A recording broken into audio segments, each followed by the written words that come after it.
Hello, good morning, good afternoon, or good evening. Wherever you are on this beautiful planet of ours, welcome to Sustainability in Your Ear. This is the podcast conversation about accelerating the transition to a sustainable, carbon neutral society, and I'm your host, Mitch Ratcliffe. Thanks for joining the conversation today. We're going to talk about food and agriculture. Industrial agriculture feeds the world, but it's also poisoning the communities where our food is grown. In rural America, farm runoff contaminates local water supplies, and the air becomes unbreathable after giant chicken factories spread manure on surrounding fields. And that's just one of the many ways that that happens. According to the EPA's National Water Quality Assessment, quote, agricultural runoff is the leading cause of water quality impacts to rivers and streams, the third leading source for lakes, and the second largest source of impairments to wetlands, unquote. In fact, a 2017 report from the U.S. Department of Agriculture found that the U.S. loses 1.7 billion tons of topsoil a year, which accounts for about 4.6 tons per acre each year due to wind and soil erosion. Agriculture, particularly large scale agriculture, produces 31% of human greenhouse gas emissions. Meanwhile, industrial farming squeezes the smaller farmers' profits, trapping many in cycles of debt to agribusiness companies. Our guest today is Kelsey Timmerman, author of the new book from Patagonia, Regenerating Earth. Kelsey knows the crisis intimately. He grew up in a rural Indiana community and still lives in corn country today. Kelsey can't let his own children swim in the pond near his home because of agricultural contamination. But rather than accept this as inevitable, he embarked on a global journey to find farmers and communities proving that there's another way. Kelsey's journey took him from traditional Hawaiian kalo patches to protecting cattle from lions alongside Maasai warriors. He also discovered how chocolate could save Brazilian rainforests and met American farmers who've rejected the agrochemical industry entirely. Kelsey found regenerative agriculture practices that build soil, sequester carbon, and might even be our best shot at combating climate change. His travels took him across 5 continents and revealed that indigenous and traditional farming wisdom, combined with cutting edge soil science, isn't just better for the planet, it can be more profitable for farmers too. So we'll explore how agricultural practices can connect us to everything from mycorrhizal fungi to global social justice, and why farmers are being farmed by corporations, and as well, what each of us can do to support the regenerative future that starts in our own backyards and can extend around the world. You can learn more about Kelsey's work and Regenerating Earth at his website, kelseytimmerman.com. That's all one word, no space, no dash. kelseytimmerman.com. We'll start the conversation right after a brief commercial break.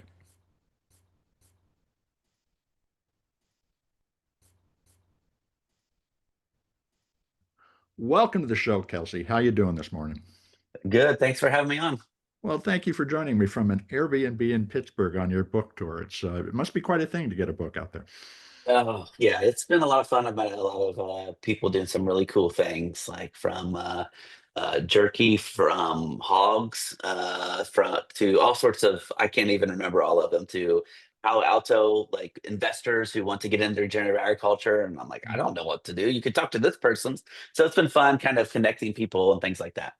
Well, the book is a great way to connect to an entire world of thinking about regenerative agriculture, and thanks for writing it. It was really an interesting read. But I want to start off with what spurred this moment for you, which was your own kids not being able to swim in the pond near your home because of agricultural runoff, because of your mother's lung polyps that were developed as a result of airborne stuff in the environment. How did all those fears drive you to write this book about solutions? Yeah, I mean, for most of my life, I've lived in rural America. I got out a little bit in my 20s and Mhm. it pulled me back in. It was home for better or worse. My school used to have a driver tractor to school day, if that tells you anything. It was like I graduated with like 47 students, and the school was literally surrounded by corn and soybeans.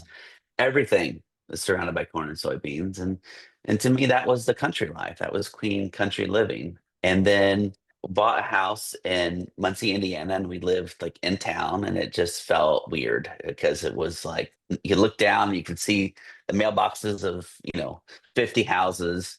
Yeah. And when it would snow at nighttime, there was like never darkness because of the street lights and things like that glowing off the snow. And so we wanted to move out into the countryside to give our kids the experience that my wife and I both had growing up out. We could hit a baseball as far as you wanted to hit it. And so we were looking at places, and there was a place that was gorgeous. We fell in love with the outside. We're like, we don't even care what the inside looks like. It's like 20 acres, half of it's woods, half of it is, oh, then it's like the house, and then like a 3.5 acre pond, which sounds like decadent. And if anyone's like, oh my gosh, like that must cost, like this is Indiana. Okay. Yeah. So like 20 acres is not that big of a deal. And then we had this pond. And I'm like, oh, well, we can go swimming in it. And then we discovered, well, the pond isn't very deep. And we were like, well, where's this water coming from? Well, the water's coming from the 750 acres of runoff from the farms go into this Mhm. 3.5 acre pond. So sometimes it comes gushing through pretty big time. And so at first we were like, oh, we'll go swimming in it. We'll hop in. And we did. And then after a while, you're thinking, okay, now when did they spray? What did they spray? Mhm. Are we swimming in it? And farmers would be careful too with this stuff. They would say, oh yeah, you wouldn't want to get in that this time of year. Yeah. And so that kind of makes you just think about what's happening like upstream of our pond. And I know, and I can see it. And so, yeah, you can talk to any family, and they've had some type of malady that could be connected with, the industrial practices that many of our farmers have adopted, or maybe many of their grandparents have adopted, and they're still doing. So my mom has a nodule in her lung from fungus from chicken manure. You go to funerals of a farmer in their 50s, and their children are whispering that maybe it was the chemicals that they got doused with. So Yeah. it's not quite the clean country living that I was thinking about. And maybe when I was a kid, I just didn't care or think about that kind of stuff. And then you have Mhm. your own kids, and you're like, well, maybe we shouldn't do this. Like maybe we shouldn't be in this water very often. Well, you come from a long line of farmers. How do you reconcile that family legacy with what farming has become? Are they even the same kind of practice at this point? So my grandfather farmed until he was 85, Mhm. and my dad grew up on that farm. And by the time I was born, that farm was a much different farm. So dad, as a kid, he would talk. So we went to visit the family farm. So because it's since sold, like many family Sure. farms. And Grandpa owned 100 acres, and then he rented 100 acres. So he had 200 acres of like corn and soybeans, which is like you could not even come close to making a living on that today. I mean, half the year the farmers lose money, Mhm. and if you're growing soybeans, you can maybe get like $300-400 an acre per year, right? So, but so grant on the farm that Dad grew up on, they had turkeys and guineas and hogs and a cow for milk and just all sorts of animals. And the turkeys were free range, not because were some free range organic farmers. That's just how it was. They So had the a grocery store was in the yard rather than you went down to the store to buy everything but where you were growing. they ate a lot of their own food, Yeah. right? And that's what farmers did. You Yeah. ate your food. And today, like I have a small garden and I Mhm. have some chickens, and I probably feed myself more calories than the average farmer who owns thousands of acres in the Midwest, Mhm. which is bonkers. So there was even that dad tells these amazing stories that had a hog got loose one time and it got into the woods, and I mean, that's like heaven for a hog. And so they never could get it. And as kids, they were terrified of like this hog because it would have gotten quite huge. And so they were kind of worried about that kind of thing. So those are things that we don't worry about today. Our Yeah. animals aren't out there running around, they're in barns.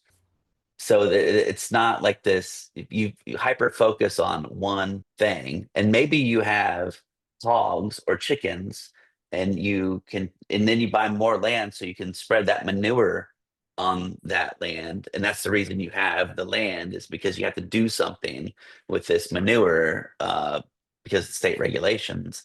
So it's a much different thing. It's not near as diverse, and it supports way fewer families than it used to. Well, in this monocultural environment, you describe farmers as being farmed by corporations. How does this industrial farming approach lock so many small farmers into a cycle of debt and penury? Yeah, so if you think about farming, the people farming today are farming in a way that maybe their grandparents Hmm. are bought into, and you can't blame them for that.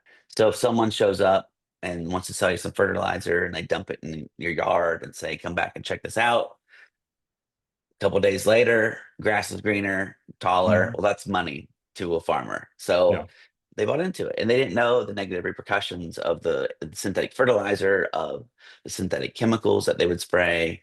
And now we do know, but this entire system has been shaped around industrial agriculture. So the crop insurance has to be planted by a certain date. Hmm. Our crops have to be planted by a certain date in order to get crop insurance. One of the things I learned, I was farming with a buddy, and which means riding in his tractor that was driven by satellite. And we were on the same basketball team. And like right before we got in the tractor, I'm like, "Oh, this is a seed," and it was like a Smurf colored seed, and it was a soybean seed. He's like, "Oh, don't touch that." I'm like, "What do you mean?" He's like, "Throw it down, wash your hands like immediately." It's like, and that's like a seed. Most things that you can grow, you can pretty much eat their seeds too. Yeah. Well, like you would not want to eat this. It was coated in fungicide, Hmm. and the company, if you farm with the coated seeds, which costs more money, of course, then they will fully guarantee if the seed is bad. Hmm. But if you farm naked, which is like the natural seed, that's not coated, then they'll only like refund you 50% of the cost of the seed. So all this is directed towards the farmer staying on this one path. And if you step off that path, you're not going to have the same supports in place. Right. So the people who have the supports in place, from the crop insurance and the payouts, I've farmers in the close family friends who've gotten millions and millions of dollars over the last few decades in like farm support, and you can read it in the newspaper and you can look it Yeah. up online. It's all public information. But if you're a smaller farmer, those supports are not there. So yeah, there's not the system in place. Well, there's another area that you talk about where industrial operations just dominate, and that's the CAFO, the concentrated animal feeding operation, which is an environmental disaster. But you also went to Kenya, spent time with the farmers there, and discovered that there are ways to raise cattle that it actually help restore the land. Talk about how we should raise the meat that we choose to eat. Yeah, so I have family and friends that have like chicken CAFOs and turkey CAFOs where the Mhm. birds come in, they're in there for a certain amount of time, and then they go off to some other building and they don't own the birds. I asked one of my buddies, I was like, "So could Really? you eat one of the turkeys from your barn?" He's like, "Well, they would probably let me do that." And I'm like, if I told my Kenyan farmers that you couldn't eat the turkey, the animals that you were raising, they would think it is nuts, right? Yeah. So I got a chance to visit Kenya and hang out with the Maasai. Maasai are cattle herders for many, many hundreds, thousand Millennia. years or something. Yeah, a long time. So they let me go. We went out to where they were farming, where they had their herd, and I was meeting the herders. I was like, "Well, could I just stay with you all for the day?" And they're like, "Well, I guess you can." So the trucks with the guns left, and I am there with the Maasai who have sticks. And one of the Maasai's like, "I saw a lion over there. Like, let's go check it out." And I'm like, that's the exact opposite reaction that I would have. Like, let's go the opposite direction.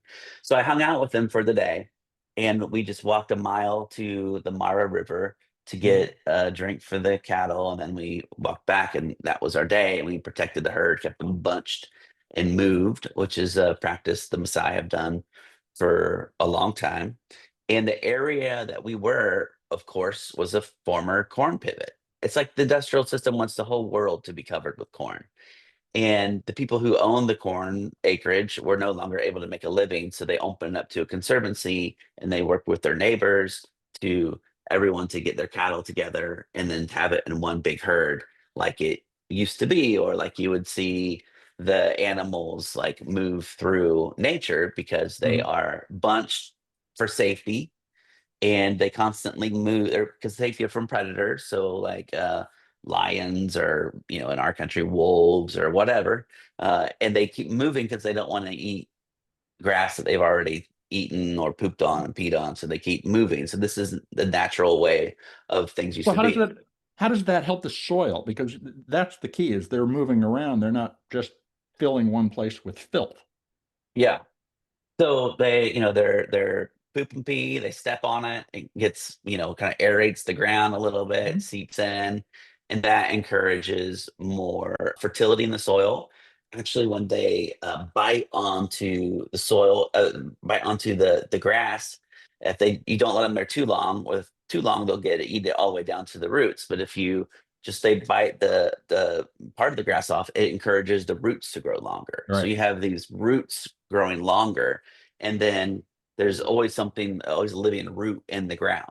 And so that holds the soil more. And that also, through photosynthesis, can put carbon back into the ground, which is one of the kind of good benefits of regenerative agriculture as well.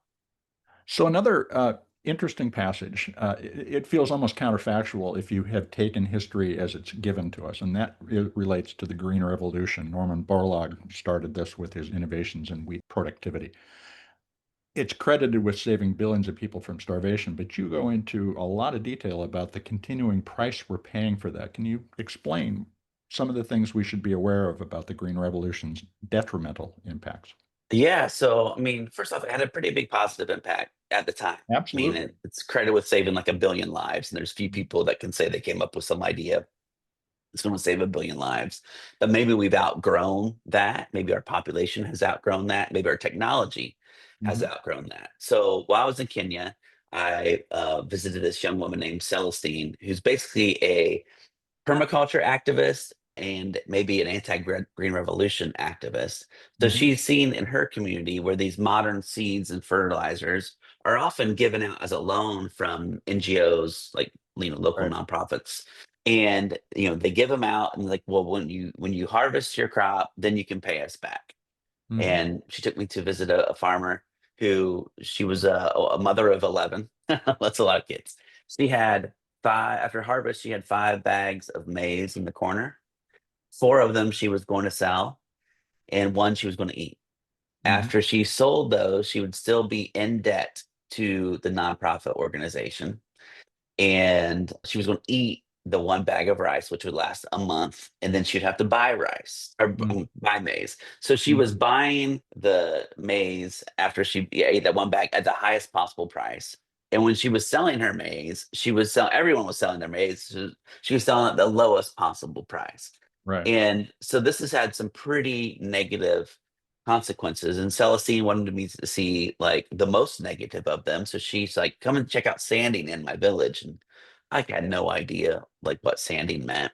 So we're walking through her village, and then we come to this area. It's big open area. Looks like it's been bombed out, size of Central Park, just sand. And what has happened is that farmers who had stepped on to this kind of industrial technology treadmill of it where you have to keep using it. Once you start using it, gotta use more Right. of it. They had lost hope that their soil could provide their families with the life they wanted to provide them anymore. So, and they could do a short term kind of game where they could sell the sand beneath their soil because it was an area that had really coarse sand that was good for construction. So they would do that. Mm. And the people that were digging it out were big excavators. It was people, their neighbors, with like wooden, hose that Mhm. would then dig it out. Sometimes it would collapse on top of them. And many of the people working and sanding were the neighbors who had sold out their land, and it all got dug out. And now they were just trying to make a living some other way. And we're standing there in this space of degeneration, and you see these pillars. And I'm like, what are those pillars? Why didn't they dig that part? She's like, well, those are the family's graves. They Yeah. bury their dead around the side of the homes. And out of respect, the diggers have dug around those graves. Mhm. She said some places you can see bones sticking out, and some places you can see clothing sticking out. And but she turned her back to that, this absolute degeneration, to me, the most depressing part of the whole entire book. And she looked at me about how excited she was about the future and how she was going to pass on these practices, these permaculture practices, which she was learning, which were kind of echoes of the past, reminded her of the way her grandma used to farm, and to Mhm. combat. the industrial agriculture that was forcing people to sell their land for sand. I don't think that these technologies are good for subsistence farmers. Focusing on one crop, and if that crop gets wiped out by a pest of some sort, which has happened, or disease, which has happened, then what do they eat? So, is the right way to think about the configuration of a rural community like this, of different farming practices and strategies and different crops and animals, so that everybody is contributing to a comprehensively nutritious diet within that community? And I guess the extension of that question is just, do we need more small farmers?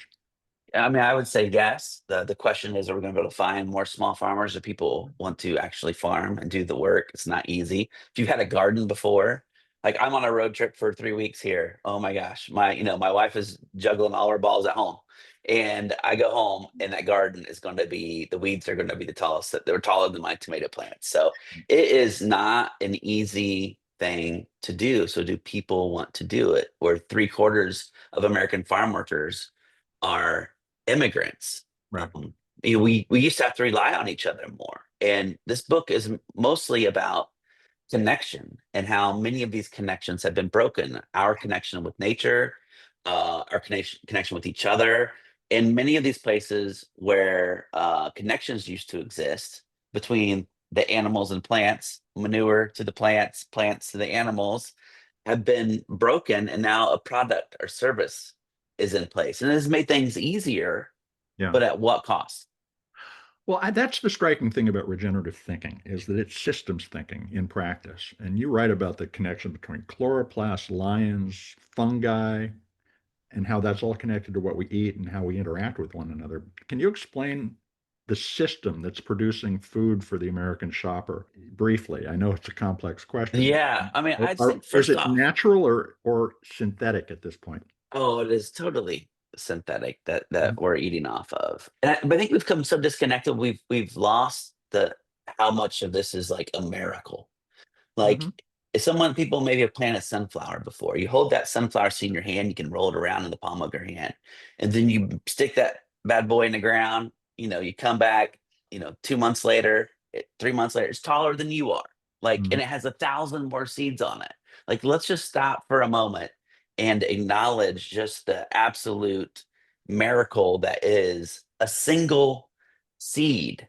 Mhm. And for most of us, we don't think about that at all anymore. The break from the farm to our lives, like, it has been a generation, 2 generations, 3 generations. Mitch, when was the last time your family was farmers? They moved off the farm, and my great grandparents moved off the farm in 1958.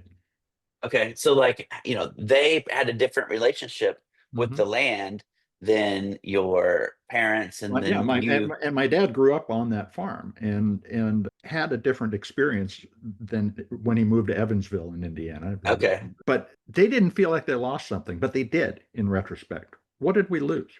we lost that knowledge that we're passing down from generation to generation.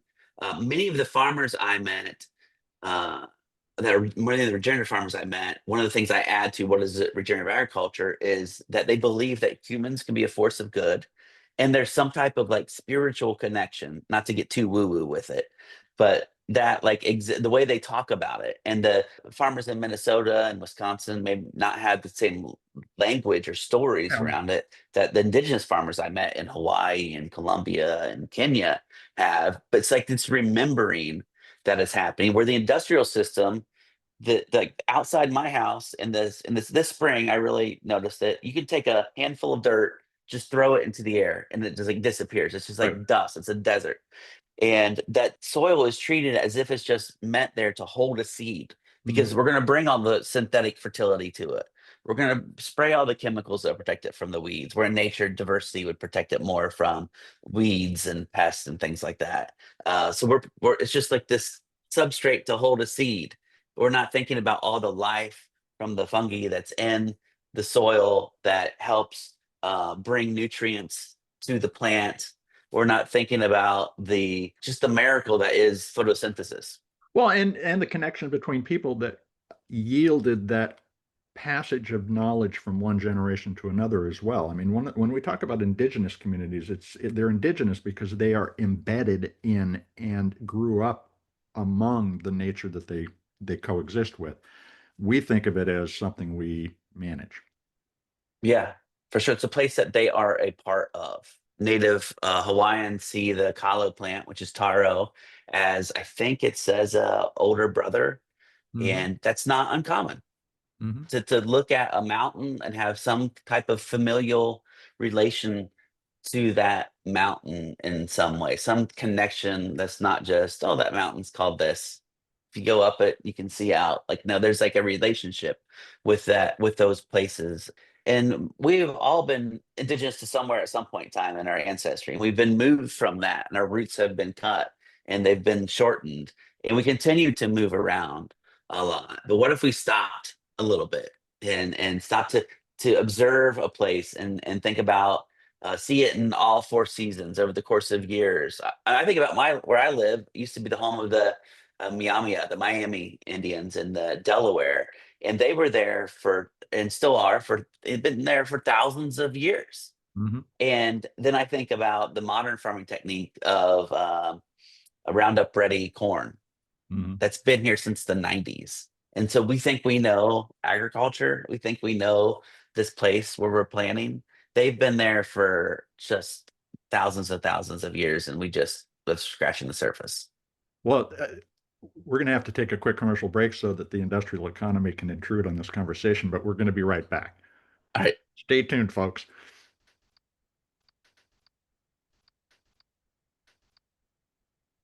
Hey, welcome back to Sustainability in Your Ear. And let's get back to the discussion with Kelsey Timmerman. He's author of Regenerating Earth. It's a recent book from Patagonia. You know, they don't just make clothes, they make information for environmentally responsible living. Love those books. Kelsey, in Brazil, you discovered how, as you put it, chocolate could save the rainforest. Can you take us into the moment when you realized that and explain the regenerative connection that de Mendes chocolate is cultivating? Yeah, so as a chocolate eater, I love to hear this news, right? If you eat a certain type of chocolate, you can just eat it guilt-free. Also, that chocolate has no calories Mm-hmm. or harmful sugar. I'm joking about that. But so yeah, Cesar de Mendez is I met him in Belém, Brazil, which is in the Amazon region of Brazil, and which parts of the Amazon now, which is to get back a little bit to industrial agriculture, look like farms in Indiana. Yeah. Ones where once there was abundance of rainforest, now there's a field of corn or there's a field of soybeans, and the grain bins and the Ford trucks and the John Deere tractors looks the same. So anyhow, back to De Mendez. So De Mendez had been working in the chocolate industry for years, and was not like loving it as much as he used to, and we started to see like there could be a different way. And so he started to go off into the rainforest and talk to people about their cacao, because Mm-hmm. cacao like originated in the Amazon. And so there's types of cacao that aren't out and generally included in the making of your chocolate bar. Mm-hmm. So he started to visit folks, and they have you can eat the cacao beans. You can make alcohol from it. Of course, it has like this fruity substance around each of the beans or seeds, and so they had a relationship with this already, but not necessarily turn it into chocolate bars. And they didn't know about the whole process of fermenting the beans, like in the place where they're before they get shipped to like a chocolate company. And so, the Yanomami, he deep into the rainforest at times. In fact, he joked once he was with some anthropologists going to go visit some people, and overnight he was in his tent and heard a jaguar outside. He's like, "Oh gosh, it's going to come and get me!" And then he got out of his tent, and the jaguar ran away. He thinks because he smelled so bad. So he was an adventurer. Some people call him the Santa Claus of chocolate. Other people have called him the Indiana Jones of chocolate. And so he works with these communities and to help them like know about this processing of the cacao beans before it can become chocolate. And he has developed these line of chocolate bars, the Mendez chocolate, that have the name of it is the name of like the farmer he gets it from, a Mm-hmm. single farmer. and has their story on the back. He shows it to them, our partners. He pays them way more than they would get in any other way. Yeah, and that story is one of the things that makes Tremendous so interesting is that it's not a massified story. It's a very personal individual's experience of food. Yeah, and one of the ways that he's trying to preserve the rainforest and others are trying to preserve the rainforest is to show that there can be modern economic value because the especially with the Bolsonaro regime that was in place a few years ago, and many people in the past and still to this day look at the rainforest, look at the Amazon as this void that doesn't produce anything for their gross domestic product. And so and here it is, one of the most ecologically important places on our planet, and it's worthless to them. And they think that the people who live there need to be modernized, which is kind of a terrible word to throw at these cultures.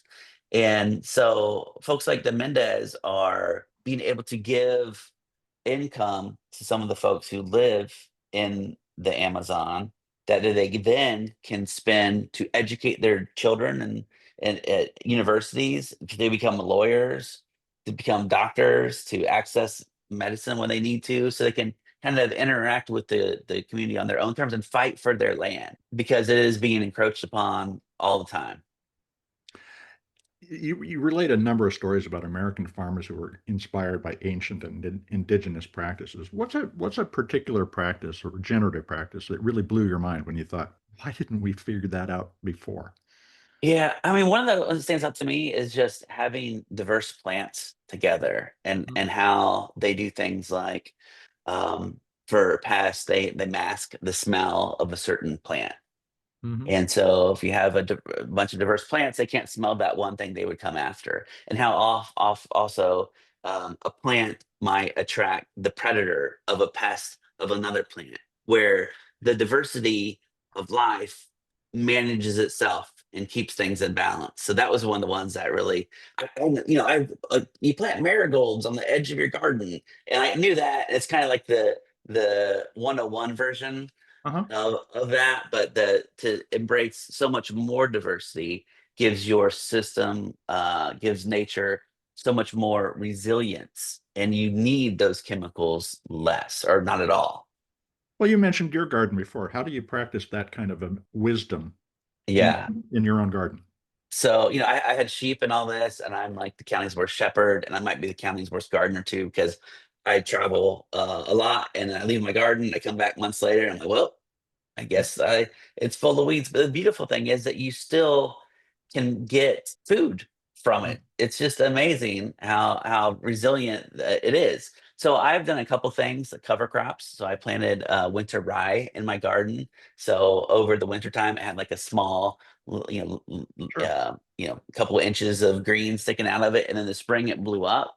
And you smash that down, it can act as a thatch to Mhm. suppress weeds. I didn't have much luck at that the first time that I did it, so I ended up having to cut it down and like till it, try to till it in or take it off or so. But still having that living root in Mhm. the ground all winter, where wind is blowing across the garden, the soil is staying there. When it rains, that rain is going into the ground. Like there's so many positive things. That's something I've tried in the garden. Also, composting has been a really easy thing to do that has really reduced the amount of waste that we throw out in the trash bin. Like we don't. I see people with two trash totes after 1 week, and we've got like we could do it one every 3 weeks.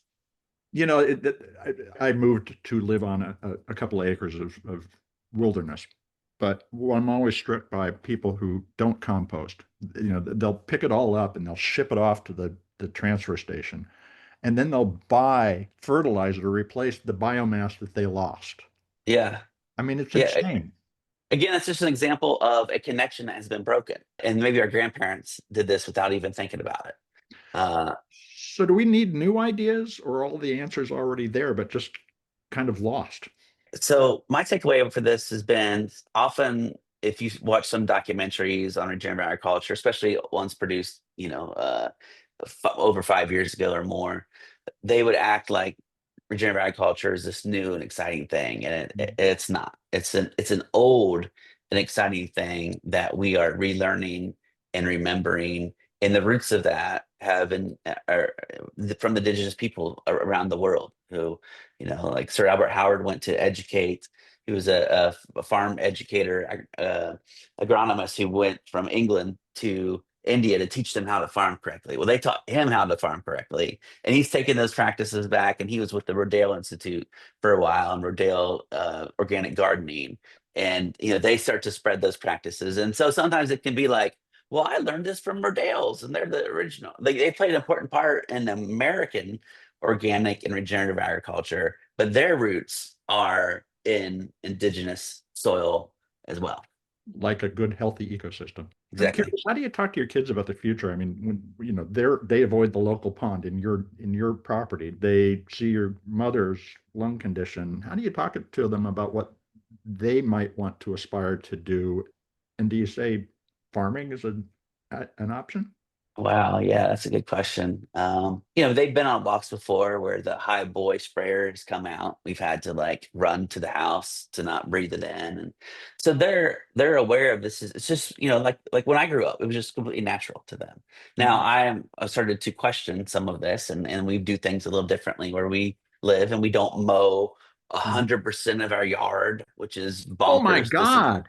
I know, bad neighbors. We are bad neighbors. We let an acre of grass grow up, and it's got beautiful walnut trees and wildflowers and all that stuff in it. So we're bad neighbors, but there's so much more life of the bees and Yeah. other insects out there, good and bad. Ones that bite you. A lot of chiggers out there too at times. So Yeah. they are living in this. And the thing for now, my daughter's 16. She's actually thinking that she would like to get into some type of environmental, like being Mhm. outside career, and we're not putting any pressure on that whatsoever. So we don't know exactly what that looks like. But the important thing has been for them they love to be outside. My son has started to kind of recut some of the trails that we had in our woods and love to be out there. He's 13 and he's autistic. And for him to be outside is, man, it's good for him. It's good for him Yeah. to be out there. It's good for him to do work and sweat. And the thing we want them to is to know a place, to be part of a place. And like I went to visit the Arhuaco and Northern Colombian Indigenous group, and I was like, "Oh, teach me your farming practices." That's what I was thinking. And they're like, "Sit down. Mhm. We're going to do a lot of sitting, and we're going to ask you questions that you ask yourself. You don't even have to tell us the answers. You're just going to sit and you're going to question your own intentions what you're asking from nature, and why you are here." And that sitting and observing and being connected to a place came up again and again with indigenous farmers. The One of the farmers in Hawaii, on the island of Kauai, asked me the question that he asked like kids when he's trying to help them relearn some of their culture. It's like, what river do you belong to? I think that's an awesome question. So we've gotten kayaks and we've interact with our river a heck of a lot more than we used to. We hike down to it, we go swimming in it, even though it gets back to those chemical questions a little bit Yeah. as well. So it's tough. I mean, we live among the degradation but I think this journey largely for me was one of hope, and I Mhm. hope the kids can get a sense of that, because back to Celestine in Kenya, with her back to degeneration, she looked forward to the future full of hope and joy. If she can, like, how could we not? Well, I was struck by the fact that you discovered that over and over, that it was human connections that were really reknitting our relationship with nature. In here, for a lot of the people who are listening, their one opportunity to support regenerative farming is to shop for regenerative food. What's your advice about doing that? And what questions do you suggest somebody ask about the food that they're going to buy? Yeah, so you might see the word regenerative start to pop up in farmers markets. It's in Indiana. It's interesting. When I was just in San Francisco, they're not seeing it pop up so much. I don't know if that's just like Hmm. because everyone's doing it. I don't know exactly what that means. But you can go to it's Regeneration International's website, click on Mhm. Farm Map, and there'll be farmers that Yeah. have self-identified themselves as regenerative farmers near you that Mhm. you could reach out to and go visit their farm. That's what I would ask you to do.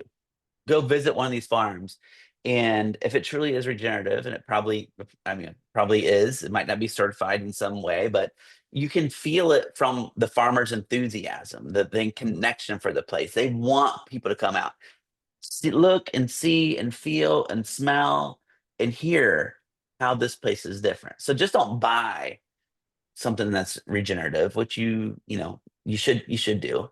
Is start to incorporate it in small ways, especially with meat. I think is a big one. But it's not just we're not going to shop our way to a better world. Part of this Right. is a heart shift, a cultural shift that needs to happen. The way we see ourselves is not the dominators of nature, but part of it. So plant something, Hmm. adopt a local park, start to have more of a relationship with your river where you're seeing a place and being part of it of every single season for years to come. And I'm sure there's groups that protect those places that then you can volunteer for. So I think it is just to say, just shop in a new way. I think it's pretty kind of it needs to be more than that. Thanks. That's wise counsel because you're talking about not simply understanding where the food came up from, but becoming part of that system, becoming small I indigenous to your food ecosystem. Yeah, absolutely. We need to be part of the places that we are eating from when possible. I mean, I'm drinking coffee this morning, and like obviously, not a lot of coffee grown in Indiana. So that's kind of now I've actually traveled to coffee farmers around the world to talk, see how their lives are affected by things like organic and fair trade, but most people have not. And so it's not we don't just have to do 100%, right? Just take small steps and over like you say, oh, I love this local cheese that I'm getting, or I can get milk delivered from this company, or go and get it, or there's a intensive vegetable operation near me. The intensive in the way like intensive labor Yeah. that's farming using regenerative practices. Those probably exist wherever you are, wherever you're listening to this, that you can become a member of their CSA with. So those are things that you can do and kind of connect with and be part of. You ended your book by saying reading the book is the place to start. And I was going to ask what step two, but you just answered my question. Oh, So, Kelsey, thank you for the time today and for the book. thanks. I'm excited for people to hear these stories of the folks I met, get them in their heads and their heart.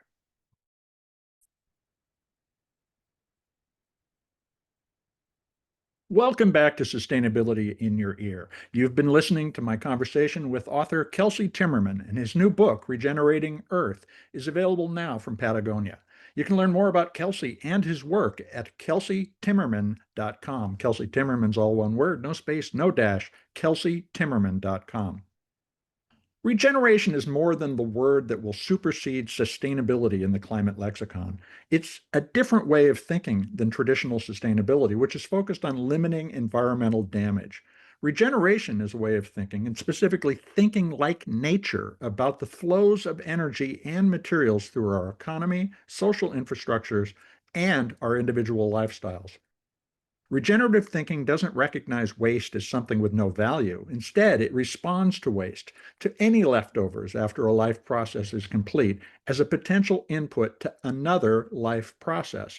That could be turning packaging into a compostable that can feed the soil, or recovering a byproduct of industrial production to create feedstock for another use. For example, by turning fly ash into the basis for low carbon concrete, as eco-materials technologies, as explained on the show in the past, or in the agricultural world that Kelsey explored, restoring the soil with active composting, no-till planting strategies, and supporting diverse ecosystems by planting many different crops rather than a monoculture of, say, corn or just soy that cannot withstand natural predators without chemicals that pollute the soil, air, and water on which life relies. Kelsey unearthed regenerative agricultural knowledge that has been buried by industrial processes.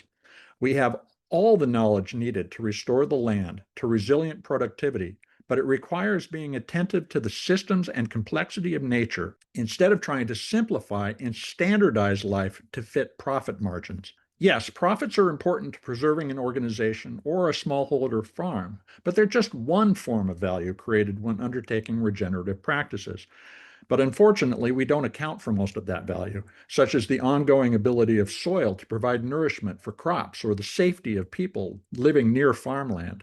Industrial agriculture, like all extractive industries, fails to count the many benefits of healthy land, water, and people that are treated as financial externalities in today's economy. Each of us can use our financial influence to make companies pay attention. We can do that by buying regenerative products. So do take a moment to find the regenerative farms near you. Search at regenerationinternational.org. That's all one word, no space, no dash, regenerationinternational.org, and look for the farm map in the menu at the top of the page. Paying a visit to a regenerative farm can open your eyes to the bounty nature provides when cared for instead of just exploited. Now, perhaps the advent of AI, which supposedly will put all of us out of jobs, will create an abundance of labor that allows more people to earn a living caring for the land, for healthy farmland, for forests, for watersheds and wetlands. In other words, we might be able to afford to let people get their hands dirty in the glorious complexity that is nature. But one way or another, humans must find a way to restore nature, not just live off it.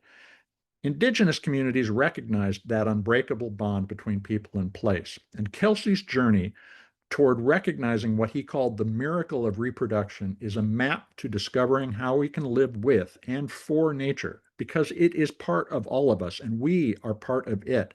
We've got several regenerative leaders coming up on the show, so stay tuned.